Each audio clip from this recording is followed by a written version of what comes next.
नमस्कार, शारदास किचनमध्ये आपलं स्वागत आहे। आज आपण काय बनवणार आहोत? वळेल लाडू। रोज भाजी पोळी खाऊन खाऊन खूपच कंटाळा येऊन जातो, तर काहीतरी असं वेगळं आणि चवदार खावं वाटतं। तर तसंच हे पदार्थ आहे। पटकन आपण रेसिपीला सुरुवात करूया, बनवूया वळेल लाडू। हे बघा, ह्या वाटीने आहे ना मी 2 वाट्या गव्हाचं पीठ घेतलेलं आहे आणि 1 वाटी बेसन पीठ घ्यायचं। अर्धी वाटी बाजरीचं पीठ घेतलेलं आहे। तुमच्याकडे जे पीठ असेल ते तुम्ही मिक्स करू शकता, फक्त गव्हाचं पीठ आहे ना थोडं जास्त घ्यायचं। हे बघा, इथं अर्धी वाटी शेंगदाणे घेतलेले आहे, कच्चे शेंगदाणे। 1 कांडी लसणाची शिलून घेतलेली आहे आणि 10-15 हिरव्या मिरच्या घेतलेल्या आहे। आता हे सगळं आपल्याला आहे ना मिक्सरच्या जारमध्ये टाकून वाटण तयार करायचं आहे याचं। हे बघा, अशा पद्धतीने वाटण तयार करून घेतलेलं आहे, पाणी नाही टाकलेलं। हे बघा, इथं कोथिंबीर अशी 1 डिश भरून घेतलेली आहे। कोथिंबीर जेवढी असेल तेवढी टाकली चांगलीच आहे। जास्त कोथिंबीर टाकल्यामुळे ना लाडूची टेस्ट खूप छान येते। आता याच्यामधलं आहे ना अर्धं वाटण आपल्याला याच्यात टाकायचं आहे पिठामध्ये, आणि अर्धं वाटण हे फोडणीसाठी ठेवायचं। चवीनुसार मीठ टाकायचं, मग त्याला छान मिक्स करून घ्यायचं।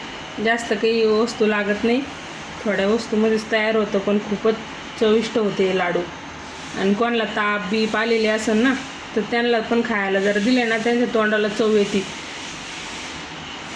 हे बघा, असं थोडं थोडं पाणी टाकून आहे ना याचा एकदम घट्टसर गोळा तयार करून घ्यायचा आहे आपल्याला, म्हणजे लाडू वळायला आहे ना सोपे जातात।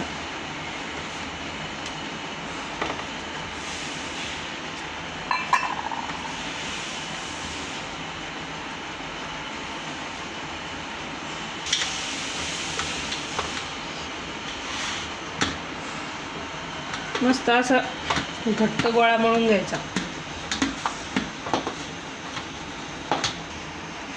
थोडंसं तेल टाकायचं, मस्त पीठ आपल्याला त्याच्यात करून घ्यायचं, म्हणजे लाडू वळायच्या टायमाला आहे ना हाताला चिटकत नाही, काही नाही।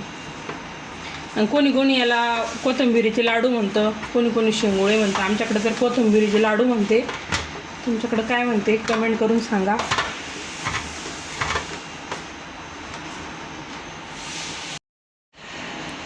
बघा, इथं ना 1 चमचा तेल टाकून घेतलेलं आहे कढईमध्ये।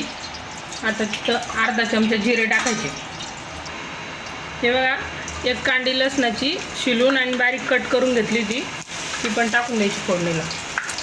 आता लसूण आहे ना आपल्याला थोडा लाल होऊन द्यायचा आहे, आणि इथं मी हळद नाही टाकलेली, जिऱ्यामध्ये थोडी हळद मिक्स होती त्यामुळं तुम्हाला पिवळं दिसतं असेल। हे बघा, आपलं शिल्लक राहिलेलं वाटण आहे ना टाकून द्यायचं, त्याला हलकंसं पाणी टाकून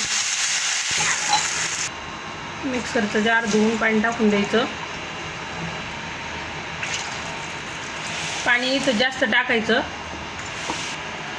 कारण की ना लाडू शिजायला पण पाणी लागतं, आणि त्याच्यातलं पाणी ना खूप चविष्ट लागतं खायला। लाडूपेक्षा पण पाणी खूपच भारी लागतं। चवीनुसार मीठ टाकायचं। आता आपल्याला आहे ना पाण्याला चांगली उकळी येऊन द्यायची आहे, तोपर्यंत काय करू आपण लाडू वळून घेऊया। हे बघा, थोडं थोडं घ्यायचं पीठ आणि असं हातावर वळायचं। लावायची पण गरज नाही आहे, घट्ट जर पीठ मळलं ना पीठ लावायची गरज पडत नाही। हे असं करून घ्यायचं।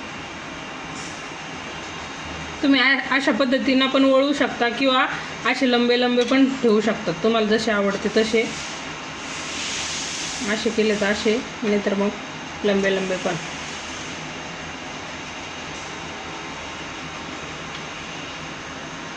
हे बघा, अशाच पद्धतीने आपण आता सगळे लाडू वळून घेऊया। बघा, आपल्या पाण्याला चांगली उकळी आलेली आहे, आणि इथं आपले 1 बॅच वळून पण तयार झालेले आहे अर्धी।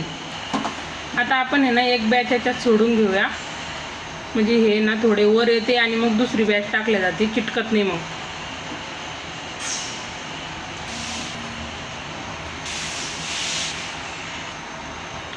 बघा, टाकलेले आहे मी। आता आहे ना त्याला हलवायचं नाही बिलकुल, ते आपलमध्ये वर येते तोपर्यंत आपण दुसरे राहिलेले पोळून घेऊया लाडू. बघा ऑटोमॅटिक वर आलेले आहे. आता आपल्याला आहे ना याला थोडं हलवून घ्यायचं हललात, आणि आता राहिलेले आपले हे सगळे टाकून द्यायचे त्याच्यामध्ये. हे बघा आता आहे ना कमी गॅसवर याला आहे ना 15 ते 20 मिनटं चांगले शिजू द्यायचे. मधमध्ये एखाद्या 2 वेळेस तुम्ही हलवू शकता. बघा इथं 20 मिनटं झालेले आहे बरोबर. आता आपण आहे ना चेक करून बघूया शिजले का नाही शिजले. बघा शिजलेले आहे. आता आपण आहे ना गॅस बंद करूया आणि लाडू काढून घेऊया. बघा आपले वळेल लाडू इथं बनवून तयार आहे. किती छान आणि मस्त, पाहूनच असं वाटतंय किती खावा किती नाही. नक्कीच ट्राय करून बघा. अशा पद्धतीचे लाडू खूपच भारी होते, खूपच छान लागतात. व्हिडिओला लाईक करा, चॅनलला सबस्क्राईब करा आणि शेअर करायला तर बिलकुलच विसरू नका. भेटूया नवीन नवीन रेसिपीसोबत पुढच्या व्हिडिओमध्ये.